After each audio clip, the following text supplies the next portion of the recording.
Bueno, Ataulfo, ¿estás preparado para tu nuevo día de prácticas aquí en el laboratorio?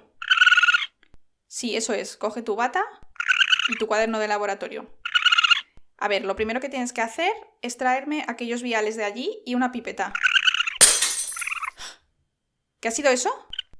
Pero, ¿qué has tirado? Por favor, has tirado los viales. ¿Qué has hecho? Ataulfo, madre mía, manos de trapo. ¿Pero qué pasa aquí? ¿Qué está pasando? ¿Qué se ha roto? Guille, no te lo vas a creer. Ha tirado los viales de Antrax con lo que estábamos experimentando. ¡Maldito mapache!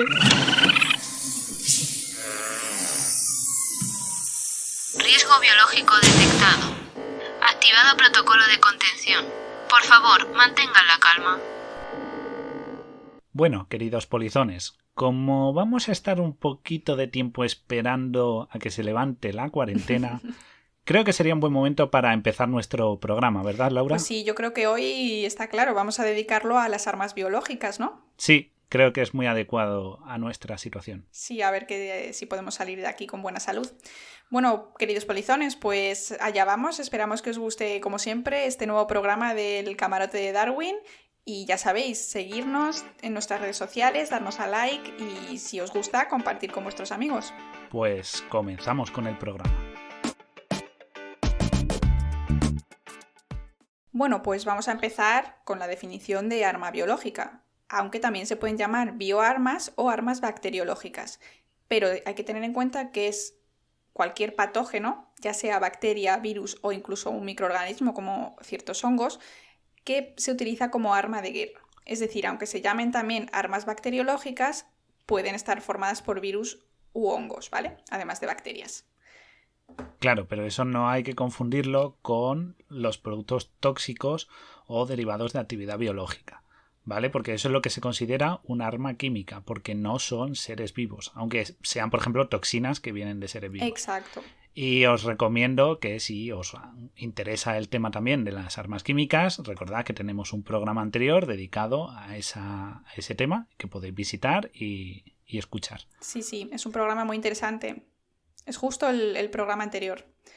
Pero bueno, es que un arma biológica puede estar destinada a matar, a incapacitar o solo impedir seriamente un individuo, ¿no? O incluso, no un individuo, pero ciudades y lugares, ¿no? Y luego además una cosa muy curiosa, Guille, es que también puede ser definida como el material o incluso la defensa de las propias armas biológicas. Y luego hablaremos de esto, porque esto es curioso, porque tú puedes decir, vale, es que yo estoy investigando las armas biológicas porque me quiero defender de las armas biológicas. Pero eso ya también se considera arma biológica, ¿no? O sea, es un poco ahí, están intentando como limitar realmente la investigación al respecto en este tema. Pero bueno, ya sabemos que cada uno en su país pues investiga lo que quiere investigar. Eso está muy interesante porque la verdad es curioso, ¿no? Que no solo para atacar, sino también si investigas para defenderte se ha considerado así. Pero bueno, aparte de algunos eventos así como muy puntuales y bien documentados, la verdad es que es bastante difícil, creo yo, que los historiadores y microbiólogos pues entiendan esa diferencia entre una epidemia natural, ¿no? O ataques biológicos concretos, Exacto. ¿no? Entonces, yo creo que aquí, Laura, me tendrías que explicar un poquito cómo los posibles métodos, ¿no?, de diseminación de estas armas para entender cuándo es una epidemia y cuándo es un uso como arma. Claro, a ver, históricamente, pues como has dicho tú, es súper difícil, porque cuando ha habido pandemias o ha habido una zona con muerte, pues nunca puedes saber si ha sido debido a que alguien hizo uso indebido de un arma biológica o que pasó porque pasó, ¿no? Como la vida misma. Pero bueno, ahora ya tenemos más medios, como pues ya sabemos qué armas pueden ser utilizadas y demás, pero aún así pues sería un poco complicado verlo en el pasado. ¿Y cómo se diseminan las armas biológicas? Bueno, pues hay muchas maneras. En la historia pues se han dado diseminando a animales infectados, veremos ejemplos de esto, a través del aire mediante aerosoles, a través de comida o del agua. Y esto es muy interesante porque es lo que se ha utilizado tradicionalmente desde siempre en la historia. Estos son armas muy muy antiguas, más de lo que todos nos podemos imaginar. Y bueno, absorbido o inyectado en la piel. Este método es interesante para el asesinato, ¿no? Se utiliza más para el asesinato, pero no suele ser muy probable para causar bajas masivas, porque, bueno, pues si tienes que ir inyectando a toda una población, pues al final esto ni es arma biológica en una ciudad ni nada, o sea, es simplemente para matar a una persona concreta. Claro, es para un uso puntual Uh-huh. contra un objetivo concreto, ¿no? Sí, entonces, en general, los que más se han utilizado, agua o comida, animales infectados y aerosoles, que es lo que todos nos imaginamos. Cosas interesantes a tener en cuenta en el tema de las armas biológicas. Suelen ser contra una población grande, ¿no? Es decir, se extienden y pueden diezmar poblaciones, porque, como todos sabemos, los microorganismos, bueno, lo sabemos ahora especialmente por la pandemia que estamos sufriendo ahora, pueden avanzar de golpe y pueden matar a millones de personas en un abrir y cerrar de ojos, ¿no? O sea, en la historia ha habido ejemplos de pandemias muy claras, que no digo que necesariamente sean armas biológicas, pero que sabemos el potencial que tienen, ¿no? Como la peste bubónica o la gripe española, que acabaron con una parte muy grande de la población de ese momento, ¿no? En la Tierra. Y entonces se puede usar como arma, pero como he dicho, no tiene que ser necesariamente un microorganismo creado en el laboratorio. Es decir, pues si yo ahora mismo voy y me pongo a soltar una gripe nueva que está, pero que no la he creado yo, pues también eso sería arma biológica, ¿no? Simplemente la he multiplicado y ya está, no la he creado yo como una película de ciencia ficción. Luego una cosa también que hay que tener en cuenta es la presencia de vacunas o tratamientos, ¿no?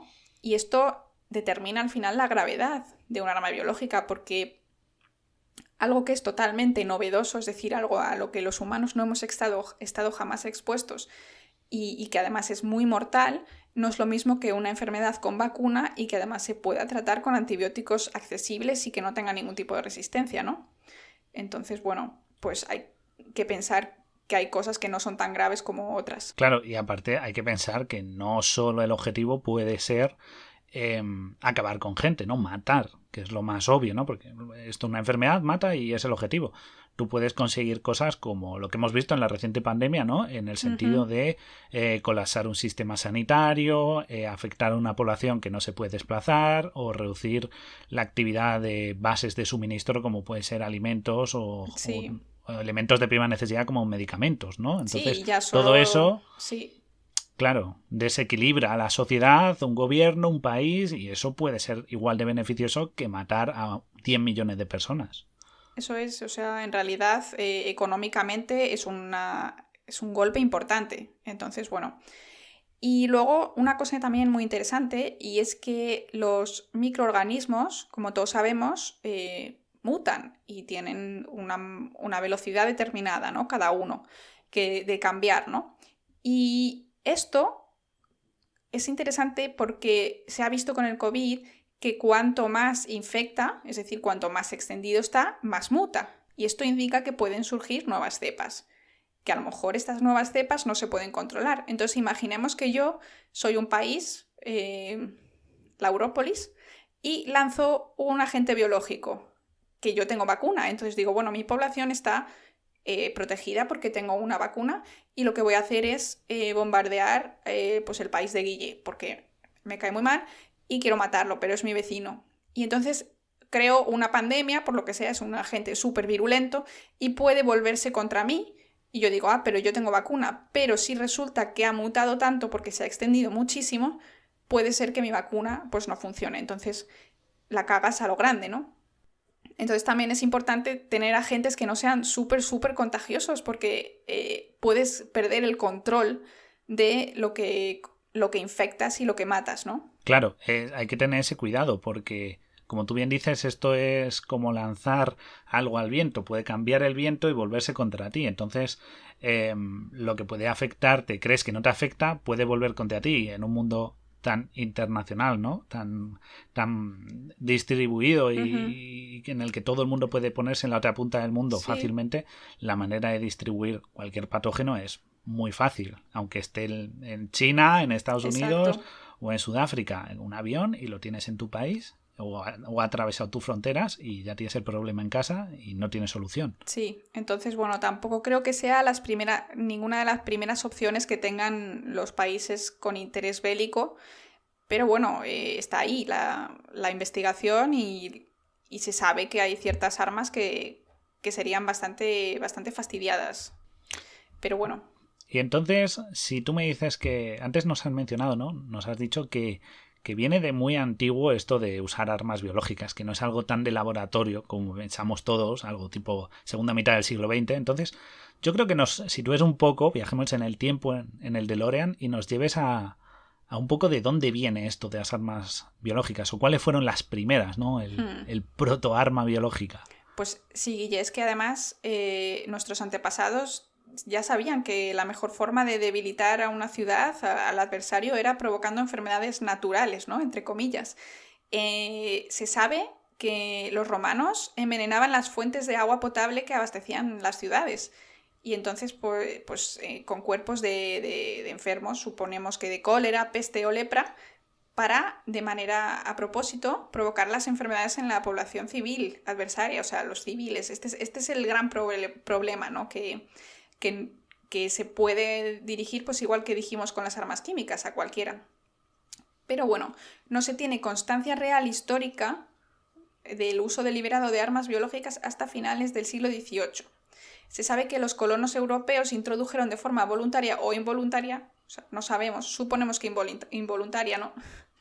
La sífilis, gripe, viruela, cólera, tifus y todo en poblaciones de nativos americanos, ¿no? De otros continentes. Supongo que en algunos casos al principio fue involuntario, pero sí que es verdad que puede ser que después supiesen perfectamente que una nueva población, al estar completamente estéril sin tener acceso a ese tipo de enfermedades, de virus y bacterias, ya supiesen y se dieran cuenta que no eran tan resistentes como pues, nosotros los europeos, ¿no? Entonces, bueno. Y luego sabemos que durante la Primera y Segunda Guerra Mundial se realizaron numerosos experimentos con armamento biológico, porque, bueno, también se utilizaron para atacar a la población, pero en 1972 se escribió la Convención sobre Armas Biológicas y Toxicológicas, intentando poner freno a esto, ¿vale? Voy a contar después un par de ejemplos de la Guerra Mundial, pero ahora, pues, como vamos a hablar de algunos agentes biológicos en particular, pues no quiero mencionarlos todavía, pero, como te he dicho, es posible investigar con ellas, porque es muy difícil para la ley delimitar, ¿no?, esa línea entre estás simplemente investigando un microorganismo o estás investigando un microorganismo para utilizarlo o para defenderte de algo, ¿no? O sea, es una línea muy, muy fina que es muy difícil de demostrar, por decirlo de alguna manera, ¿no? Claro, en ese sentido podríamos hablar de un arma biológica en el sentido de que una vez que tú tienes el microorganismo en un laboratorio, solo necesitas, como tú has dicho antes, multiplicarlo o en un medio de cultivo, que no es tan difícil, y en cuanto tienes una gran cantidad, solo tienes que liberarlo en un foco que sea un foco de contagio y exponerlo. No necesitas, por decirlo así, un misil o una tecnología armamentística, ni armas, ni vehículos. O sea, tú simplemente, como has dicho con los romanos, yo tengo un medio de cultivo líquido con un microorganismo que ha aumentado su número y solo tengo que buscar una fuente de agua, que puede ser un depósito de agua o tal, verterlo y ya está. Ya tengo el problema sembrado. Sí, entonces, bueno, sí que está considerado como arma biológica la investigación, pero, claro, no te puedo decir no puedes investigar, porque como todos los microorganismos se investigan y en cualquier laboratorio de microbiología, pues es complicado. Así que, bueno, intentaremos no ponernos muy paranoicos al respecto, porque no hace falta crear un nuevo virus, que no, ya sabes, esta gente que decía que el coronavirus fue creado, sino simplemente utilizar bacterias o virus de la gripe que ya existen y que se sabe que son muy virulentos. Pero bueno, así que intentaremos no rayarnos mucho. Evitaremos polémicas. Pero sí, es verdad que, bueno, siempre está ahí las teorías de conspiración, intereses geopolíticos, etcétera, etcétera, etcétera, ¿no? Pero como tú bien has dicho, en el caso del coronavirus, ¿no?, que es el que tenemos más cercanos, sí que es verdad que ha afectado a prácticamente todo el mundo, con lo cual el país que lo hubiera liberado también seguramente se haya visto afectado, con lo cual es lo que tú dices, si lo hubieran hecho voluntariamente, se ha vuelto contra ellos en algún momento, porque de nuevo es un mundo muy internacional, con lo cual tú tienes recursos que proceden de otros países y si esos países caen o se debilitan o no pueden tal, pues tú pierdes dejas de recibir ese Exacto. material o no puedes vender tus productos a esos países porque no pueden comprártelos de la misma manera. Exacto, así que Muy complejo, bueno, muy yo complejo. creo que es algo que no se hace hoy en día por este riesgo que existe y que es real, pero que bueno, en el momento en que se haga, pues tampoco sería fácil de saber, ya que es muy complicado, como hemos dicho, seguir la pista a este tipo de cosas. Pero bueno, vamos a empezar, si quieres, con el primer microorganismo. Vale, vamos a empezar con el sospechoso número 1. Pues el sospechoso número 1, Guille, es la peste. Así es, seguro que muchos de nuestros polizones se lo han imaginado, porque la verdad es que la peste se ve muchísimo en historia, en muchas películas, ya que ha diezmado poblaciones, ¿no? La peste está producida por una bacteria, un bacilo, que se llama Yersinia pestis, y es un arma biológica de categoría A, es decir, bastante fuerte, ¿no? Según la Organización Mundial de la Salud, la peste es una zoonosis, es decir, una enfermedad de otros animales que circula entre animales pequeños y sus pulgas, es decir, ratas y pulgas, también moscas, etcétera, etcétera. Sin embargo, esta bacteria también puede infectar al ser humano y su transmisión entre animales y humanos se suele dar por la picadura de pulgas infectadas. También se puede hacer por contacto directo, inhalación o a veces es un poco raro por la ingestión de materiales que están infecciosos, ya que no es muy normal comer este tipo de animales. Sí, bueno, por casos, por ejemplo, de contaminación, ¿no? Por mala higiene, por ejemplo, como ocurría en el medievo. Se ajustaría más a eso. Sí, sí. Y es que, claro, Exacto. Hablando de medievo, la peste fue muy, muy grave. O sea, ya en su momento, y a día de hoy también, sigue teniendo una tasa de letalidad del 30 al 60% de los infectados si no se trata a tiempo. Exacto. Y según tengo entendido, esto mucha gente no lo sabe, es que tiene varios tipos de versiones, ¿no? Formas de manifestarse, por decirlo así, ¿verdad, Laura? Así es. Pues sí, Guille, depende de la vía de infección, recibe un nombre y tiene distintos síntomas. La más conocida, como todos sabemos, es la peste bubónica, y es curioso porque yo no sabía esto antes de hacer esta pequeña investigación. Se debe a la picadura de pulgas infectadas, como he dicho antes, y este bacilo, la bacteria, va por la piel hasta el sistema linfático y llega al ganglio, el que esté más cercano, ¿no? En este momento. Ahí se multiplica bastante rápido y produce la inflamación de los ganglios. Este ganglio linfático se inflama y se denomina bubón. Es súper doloroso y en la fase avanzada de la infección se abre la piel y supura, y de ahí el nombre de peste bubónica. A mí esto me pareció curioso porque la verdad es que es algo que no tenía ni idea. Luego, cuando la infección va a más y se te infecta la sangre, pues se llama peste septicémica, que los síntomas pues, son más en todo el cuerpo, fiebre, etcétera, etcétera. Y la más grave es la peste neumónica, que es menos frecuente y se suele deber a la diseminación secundaria de una infección bubónica muy avanzada, ¿vale? Normalmente, para que se dé de manera primaria, tiene que ser por la inhalación de aerosoles o gotitas infectivas, etcétera, etcétera, pero no suele ser muy normal. En plan de transmisión de persona a persona, no es algo súper común. Pero bueno, que cuando la peste bubónica te va más a más, peste septicémica, peste neumónica y ya casi, pues adiós, ¿no? El caso es que en ausencia de tratamiento tiene una tasa de letalidad elevadísima. Pero vamos, pongo tranquilidad a nuestros queridos polizones porque con antibióticos pues la tasa de letalidad baja a un 5%. Esto nos tranquiliza, vamos, ¿no? Es gracias a los avances, ¿no? A los avances de medicina y tal, pues de una amenaza letal a ser un pequeño problema. Sí. No más letal que otras enfermedades. Sí. Lo que pasa que en realidad no haría falta investigar mucho. Quieres decir, pues tú quieres hacer un poquito de daño y no tienes que tener pues un vial guardado, ¿no? de peste, porque naturalmente está en todo el mundo y simplemente pues tendrías que ir al bosque, buscar un par de pulgas y seguramente encontrarías la bacteria y ya está. Pero bueno, que no matarías mucho hoy en día porque ya hemos dicho que con antibiótico pues 5% de letalidad. Bueno, a ver, 5%. Es bastante, si tiras muchas pulgas, pues a lo mejor llegas, pero no es tan grave como era antes en el 30-60% como has dicho tú. Curioso. Pero bueno, Sí, como hemos dicho antes, el arma biológica no necesariamente tiene que matarte y acabar con el 100% de tu población civil, sino que con el simple hecho de generar un pánico ya has hecho tu trabajo, ¿no? Pues sí, pues sí. Pero bueno, quiero contarte, Guille, un caso que no es la utilización de esta bacteria como arma biológica, sino unas pandemias que hubo naturales, ¿no? A mediados del siglo XIV se inició la mayor epidemia de peste en la historia de Europa y duró muchos años asolando nuestro continente y causó millones de muertos.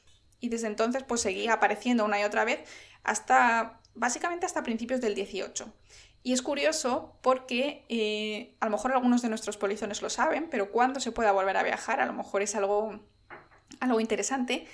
Muchos países, para conmemorar la superación de diversos episodios de estas epidemias, levantaron monumentos que se llaman las columnas de la peste y están en muchas ciudades de Europa. Están en Viena, en Praga, en Nápoles y son monumentos que vienen a recordarnos que pues hemos superado epidemias y creo que en este momento es algo bastante interesante, ¿no? de tener perspectiva, que si ellos pudieron, pues nosotros también podemos con los avances científicos que hay hoy en día. Claro, la verdad es que sí. Además, nosotros llevamos apenas un año y ellos llegaron a vivir 400 años de una pandemia no constante, pero sí que es verdad que bastante oleadas. Sí. Y además de este periodo surgieron términos de esta peste, ¿no?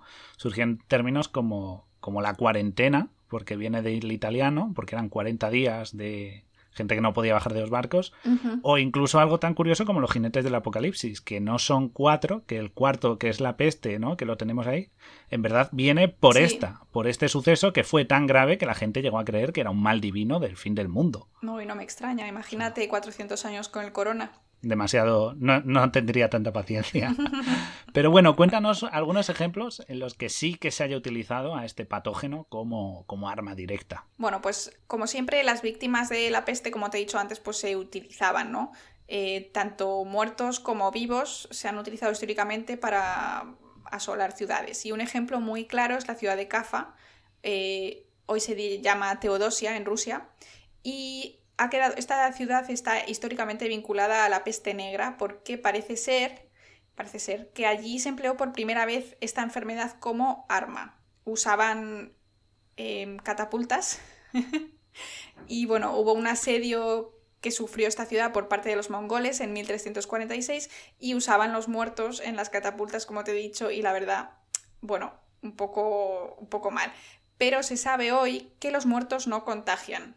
Lo que se piensa que ocurría es que tenían pulgas, pero bueno, no se sabe con exactitud. El caso es que sí se sabe que pasó y se conocen las catapultas. Así que es curioso.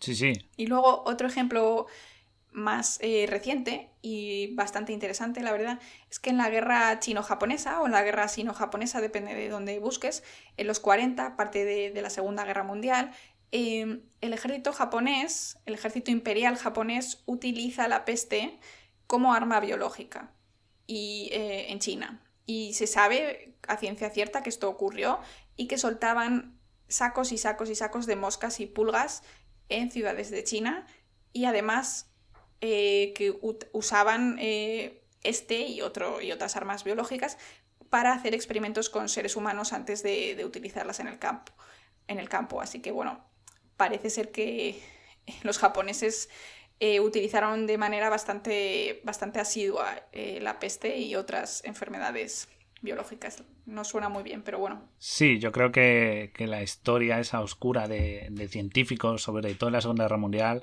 hay cosas que mucha gente no conoce y la verdad es que son bastante siniestras, no solo los nazis. Sí. Y quizá un día lo abordemos, esos experimentos extraños y siniestros que hacían, pero claro, pues sí, eso es hace ya 80 años. Pero a día de hoy, ¿la peste en verdad nos tenemos que preocupar de ella o es solo un fantasma y un recuerdo del pasado?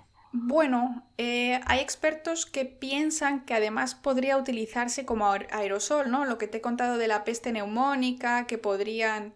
Y bueno, no se sabe, ¿vale? Se piensa que podría ser, pero sí que es posible, como te he dicho, utilizarlo con ataques a base de insectos infectados, porque es súper barato. Tú buscas ahí una pulga, te pones a reproducirlas en tu laboratorio un par de días y ala, a soltarlas en las alcantarillas de una ciudad. Pero bueno, yo creo que hoy en día, según a qué país, es muy difícil porque, bueno, los antibióticos están a la orden del día, casi que todos tenemos en casa. Y el tema de las pulgas, pues es complicado porque ahora pues hay mucha más limpieza y es muy difícil que tengas una picadura de pulgas aunque haya pulgas en la calle. O sea, tú no vas metido con las patas hasta las rodillas en un campo, ¿sabes? Estamos por la ciudad, entonces es Claro. distinto. Así que yo no me Además, preocuparía mucho. no hay ratas en las ciudades, ¿no? No hay ratas en las O ciudades, sea, ni tampoco hay ratas, las pero no te mascotas atacan. están... Exacto. Claro, no están tan presentes y además las mascotas que todos tenemos, que en esa época no había un control de los perros, gatos y tal, ahora mismo tenemos los animales, por lo general suelen estar cuidados, están desparasitados, son más higiénicos y eso también, todo eso ayuda. Claro, entonces yo creo que el tema de la peste hoy en día, a no ser que realmente el tema del aerosol sea algo logísticamente fácil, que no sé si hay alguien investigando al respecto, pero sí parece ser que podría ser posible. Pero bueno, yo es algo que no me preocuparía. Así que si quieres vamos al número 2. Pues sí, preséntanos a nuestro sospechoso número 2. Bueno, Guille, pues nuestro sospechoso número 2 es el anthrax. El anthrax, o también conocido como carbunco, ¿no? El anthrax es una enfermedad infecciosa bastante grave, además, que es causada por una bacteria, otra vez una bacteria. Es una bacteria gram positiva, también en forma de bacilo, y se llama Bacillus anthracis. Y bueno, ¿cómo contraemos los humanos el anthrax? Normalmente las personas se infectan cuando las esporas llegan a nuestro organismo, porque esta bacteria, en su ciclo natural, pues produce esporas para sobrevivir. Se multiplica normalmente la bacteria y produce estas esporas que llegan adentro de nosotros y la bacteria vuelve a crecer dentro de nosotros. Produce unas toxinas que son venenosas, es decir, que es algo que nos hace daño y entonces se produce la enfermedad grave, ¿no? Tengo que decir que normalmente el anthrax se encuentra de manera natural y es bastante común en zonas de Estados Unidos y esto en zonas que tienen mucho ganado. Es decir, normalmente el anthrax se da en zonas de ganado y sí que es verdad que ellos a veces se vacunan según haya brotes en zonas de distintos estados y lo tienen más o menos controlado. Es decir, que es una bacteria que existe en la naturaleza y que las autoridades la tienen relativamente controlada, ¿vale? Bueno, y de manera similar a la peste, el tipo de enfermedad que se desarrolla depende de la manera en que entramos en contacto con esta bacteria, ¿no? Cómo entra la espora en nuestro organismo. Entonces, bueno, podemos tener anthrax cutáneo, que sale en heridas, respiratorio, que bueno, es por la inhalación de las esporas, y gastrointestinal. Hay uno que es más raro, que es por inyección, que bueno, la verdad es que eso ya es más deliberado, ¿no? Más como tipo ataque terrorista o de espías. Pero bueno, se trata con antibióticos y también hay vacunas para el anthrax, más o menos efectivas, pero bueno, que ayudan a reducir la mortalidad y sí que es verdad que la mayoría de países pues no lo tienen. Hay países que tienen pues más brotes, como ya te he dicho, pero la mayoría pues no lo necesitamos porque aquí no hay anthrax y se supone además que no se puede usar. Claro, Entonces... claro, que no se puede usar, ¿sabes? Guiño, guiño, codazo, codazo. Ningún país tiene armas de este tipo, ¿no? Como armas, igual que pasa con las químicas y nucleares, nadie tiene. No. Yo Exacto. tener, que va. Debe ser otro. Pero yo no, que va. Sí, el vecino.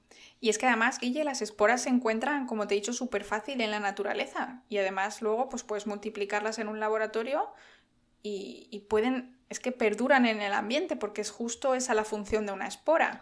Que la bacteria se hace una bolita, se pone una capa de protección para durar hasta que las condiciones del ambiente sean ideales, es decir, hasta que entre en contacto contigo, ¿no?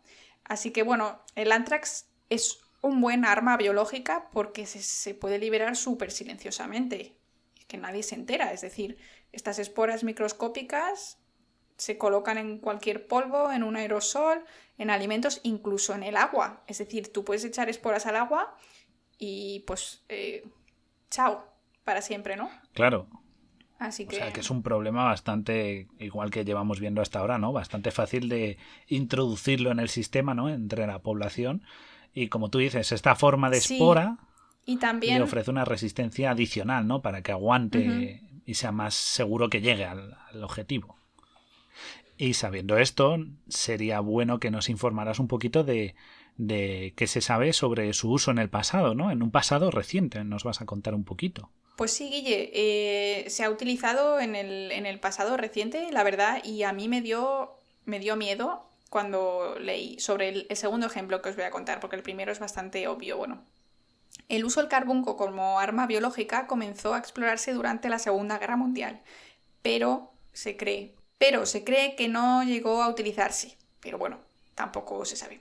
El caso es que durante la Guerra Fría se continuaron las investigaciones. O sea, todo esto se supone que es a nivel solo experimental, que nadie utilizó nada.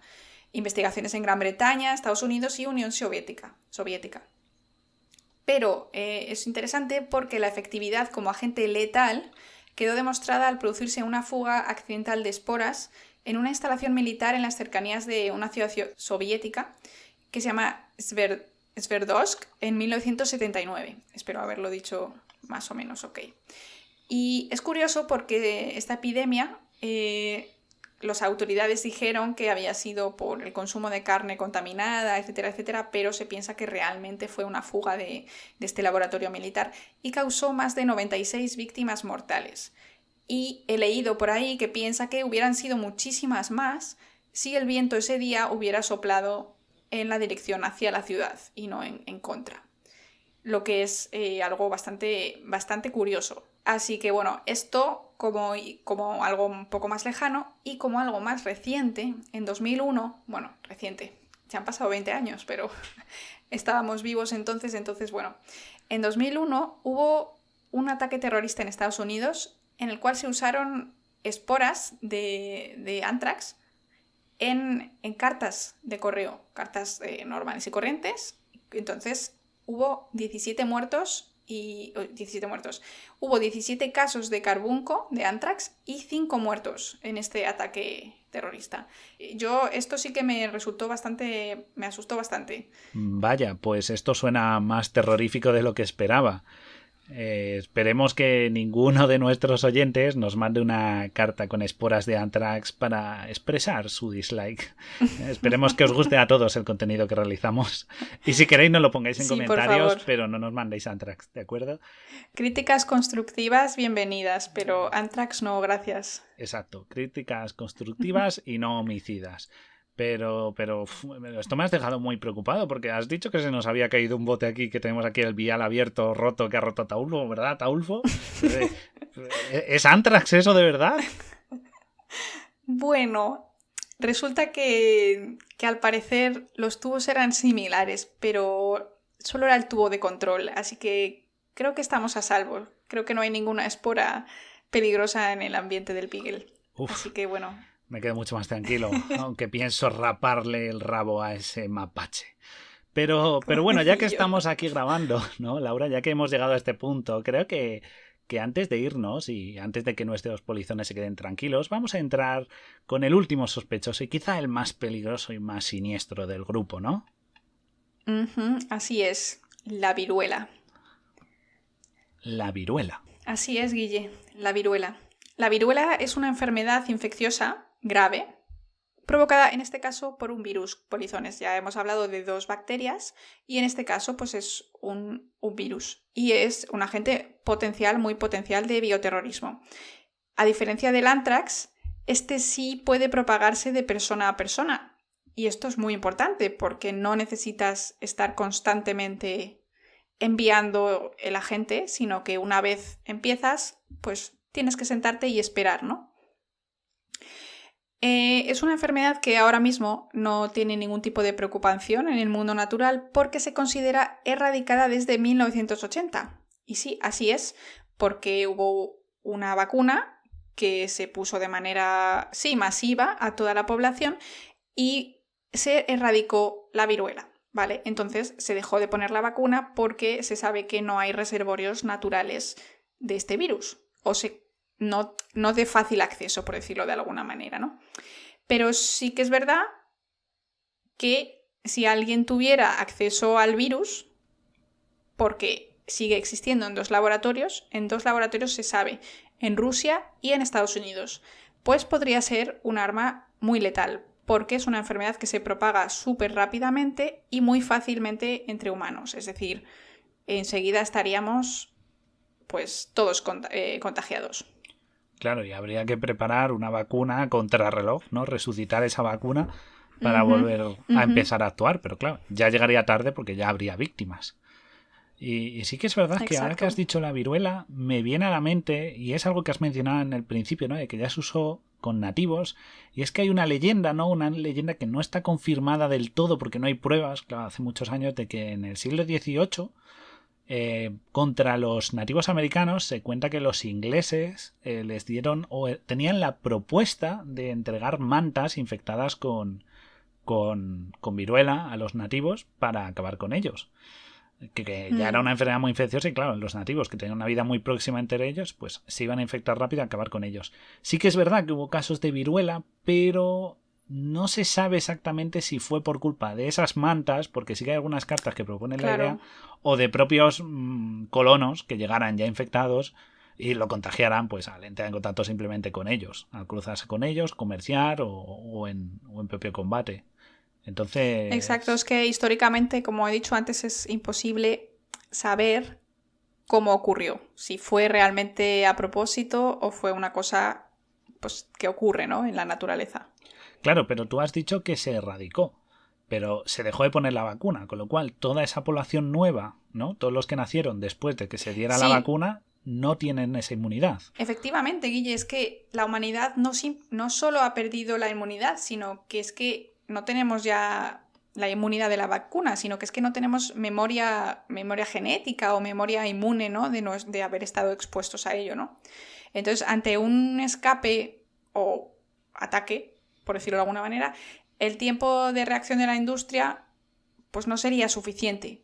Habría que ver también después del tema coronavirus, porque sí que es verdad que se está invirtiendo mucho más en industria farmacéutica y puede ser que de alguna manera pues seamos de ahora en adelante capaces de producir muchas más vacunas que antes, ¿no? Entonces, bueno, habría que verlo. Pero en principio sería muy difícil generar la suficiente cantidad de vacunas para toda la humanidad y evitar los millones de muertes, porque la verdad es que si buscáis fotos de la viruela, además es una enfermedad muy visual, es mucho más terrorífica que el coronavirus, la verdad, y es muy mortal. Y bueno, la vacuna. Os cuento como un poquito de la vacuna. Bueno, pues la vacuna contra la viruela es a partir de un virus llamado Vaccinia. Es un virus que es muy similar al de la viruela, pero es menos dañino. Y entonces la vacuna preparada con el virus de Vaccinia puede proteger a las personas contra la viruela. Entonces es algo bastante curioso, en mi opinión. Antes el gobierno de Estados Unidos conservaba una reserva que renovaba periódicamente, ¿no? De esta vacuna. Tenía normalmente unos 4 millones de dosis, simplemente con fines defensivos, es decir, en caso de que ocurra algo, pues tal, tenemos 4 millones de dosis para por si acaso y ya produciremos más. Entonces 4 millones por lo menos para el presidente y altos cargos, porque el caso es que es muy curioso porque a partir del 2001 el gobierno de Estados Unidos, porque ya sabéis que en 2001 pues con todos los ataques terroristas tan visuales que sufrió Estados Unidos con las Torres Gemelas y todo eso, pues el gobierno de Estados Unidos debe ser que realmente hizo una inversión increíble en defensa y decidió que iba a tener suficientes dosis para toda la población también de la vacuna de la viruela. Así que al parecer sí que tomó medidas para que hubiera suficiente existencia para toda la población. O sea, hablamos de unos 300 millones de dosis. Yo leí sobre esto que había un artículo de la CDC, que es el Centro de Enfermedades Infecciosas de Estados Unidos, que en 2006, y todavía esto estaba activo. No sé en qué momento, si se ha decidido parar o si esto sigue en pie. O sea, que lo que nos demuestra esta previsión, ¿no? Por decirlo así, de Estados Unidos, es que sabe la verdadera amenaza que supone este virus y debido, bueno, pues eso, a la situación tensa, ¿no? A guerra de Irak, guerra de Afganistán, los ataques terroristas, ¿no? Todo esto supuso una Sí. tensión y un riesgo y se olían de que podía haber un peligro real en forma de guerra biológica y el candidato más Exacto. cercano, ¿no? Aunque también hubo anthrax, era la viruela, porque a la que más daño podía hacer porque no tiene tratamiento. Exacto. Entonces, en ese sentido, estaban prevenidos. Están prevenidos, sin embargo, hay que tener en cuenta que tú y yo sabemos que el gobierno de Estados Unidos tiene también un protocolo de actuación en caso de apocalipsis zombie. Entonces, Sí, efectivamente. bueno, no sabemos... También ellos a veces son un poco exagerados. No sabemos realmente en qué punto están. Si os interesa el tema del apocalipsis zombie, no os olvidéis de escuchar nuestro programa sobre zombies, que hablamos de esto y de mucho más. Un programa súper interesante, ¿verdad, Guille? Por supuesto. Y además hablamos de zombies en el reino animal. Os recomendamos que lo veáis porque os va a encantar. Pero bueno, llegado a este punto, sí que es verdad que lo de la guerra biológica no tiene que ser tampoco solo contra humanos, ¿no? Que es lo que hemos hablado hasta ahora, ¿no? Como fallecía la gente y tal. También puede hacerse guerra biológica contra, por ejemplo, cultivos, ¿no? Claro, porque imagínate, Exacto, un avión sí. coge estas, por ejemplo, es algún microorganismo que tenga resistencia en forma de esporas, ¿no? Como hemos dicho del anthrax, por ejemplo. Y tú sobrevuelas unas regiones en las que haya cereales o arroz, ¿no? Que es como la base de alimento de muchas personas y eso pues quedaría sin ese recurso, que es base y podría arruinar una cosecha entera. Exacto. Por repercusiones no solo de alimentación, sino económicas o empobrecer una región entera. Pues sí, la verdad es que suena bastante peligroso. Y luego además otro punto importante a tener en cuenta es que la ingeniería genética, hemos hablado muchísimo de ella en otros programas, en casi todos, porque es casi de lo que más nos gusta, pero podría ser el futuro, ¿no? Un futuro muy plausible hacer ingeniería genética en microorganismos para una posible guerra biológica. Es decir, nosotros tenemos capítulos dedicados a CRISPR, a transgénicos, ya no solo contra humanos, sino, como has dicho, Guille, contra cultivos, donde explicamos cómo se pueden modificar los organismos de manera relativamente fácil, por lo que es posible que este sea el temario de un futuro programa, ¿no? En caso de que nos enteremos de experimentos que se están haciendo con organismos modificados para aumentar transmisión y letalidad y todo eso, pues, como siempre, os traeremos la información más novedosa. Pero sí que es verdad que por ahora, pues, si se está haciendo, nadie va a publicar un artículo diciendo: he conseguido aumentar la letalidad de la viruela. Porque, bueno, pues te detienen, ¿no? Pero... No es bueno dar ideas, no es bueno dar ideas. Pero en realidad, en secreto, pues no sabemos qué están haciendo y si esto es una realidad o está controlado. Efectivamente, es decir, esas herramientas, esto lo que nos enseña es que igual que está el CRISPR, que hemos hablado mucho de él, para decir qué bueno es, qué práctico, muy útil, muy beneficioso, alguien con malas intenciones puede utilizar estos conocimientos de microbiología, de genética, Exacto. para causar verdaderos estragos. Exacto. Y bueno, como bien sabes, nosotros en Camarote somos muy de cine y de cultura, aparte de ciencia. Y antes de irme, de cerrar, ¿no? De irnos y cerrar este capítulo, voy a mencionar una peliculita que es un poquito dura de ver para aquellos que sean débiles de estómago, que la eviten, que se llama Contagio. Se llama Contagio, es una película del año 2011, de producción estadounidense, ¿de acuerdo? Y que está protagonizada pues, por grandes actores, ¿vale? No es una película indie. Está protagonizada por Marion Cotillard, por Matt Damon, por Kate Winslet, por Jude Law, Gwyneth Paltrow, es decir, un montón de actores pues, de bastante renombre. Y es muy buena a la hora de representar la realidad de cómo se expande una enfermedad, ¿no? Como aquí te ponen que es una enfermedad, se la inventa, es totalmente inventada, que curiosamente viene de unos murciélagos. ¡Qué casualidad! La verdad, sí. ¿Sabes? De unos murciélagos en unas palmeras y que llegan a unos cerdos y esto pasa a humanos y tal. ¿Vale? Y es más, luego cuando al final de la película, spoilers, guardan el microorganismo, ¿no? Lo ponen cerca de muestras de H1N1, que es la gripe, ¿no? Y también del SARS, curiosamente, el SARS-CoV, ¿no? El SARS-CoV-2 es el que tenemos ahora en la pandemia, pues curiosamente, ¿no? Y es muy bueno para entender cómo es el proceso de empiezan el paciente cero, ¿no? Los primeros pacientes, cómo se distribuye, cómo la gente pues no piensa que tiene una enfermedad tan grave. cómo se toman medidas por parte del CDC, cómo se investiga la cura, cuántas personas fallecen. Sí que es verdad que tiene un poquito de parte exagerada, ¿no? Bueno, es una película, es así, ¿no? Porque se espera. tal, como toda peli americana, pero sí que es verdad que tiene muchos paralelismos que quien la vea ahora va a comparar la situación con la que tenemos ahora y seguramente digas, joder, no. 10 años, ¿no? 9, 10 años que tiene la película y hay muchísimos paralelismos. O sea, que está bastante interesante, os la recomendamos mucho, sí, para ver a la hora de ver cómo se expande una enfermedad y cómo surge. Y es muy, muy dura en ciertas escenas. Bueno, avisados quedáis. Y nada más por Exacto. hoy, querida Laura. Eso es, querido Guille, queridos polizones. Esperamos que os haya gustado mucho nuestro programa sobre armas biológicas. Os esperamos en la tercera entrega, ¿no? Sí, porque como bien dijimos en el programa anterior, esto forma parte de una trilogía dedicada a las armas. Ya hemos visto armas químicas, hemos visto armas biológicas y ahora vamos a ver armas, en el siguiente capítulo, armas nucleares o nucelares, depende cómo lo pronunciéis. Y os explicaremos un poco el mecanismo, cuáles isótopos se utilizan y cómo funcionan estas armas y qué consecuencias tiene y como hemos hecho, hoy nos ha explicado muy bien Laura, cuándo se ha utilizado en nuestra historia. Eso es. Pero antes de la tercera entrega sí que es verdad que vamos a hacer un especial para el programa para el Día de la Tierra, que es el 22 de abril, y nos gustaría hacer pues un programa especial de cómo cuidar nuestro planeta y también pues esperamos veros allí. Así que gracias por estar ahí, gracias por escucharnos, por vuestros likes, vuestros comentarios. Nos vamos, ¿no, Guille?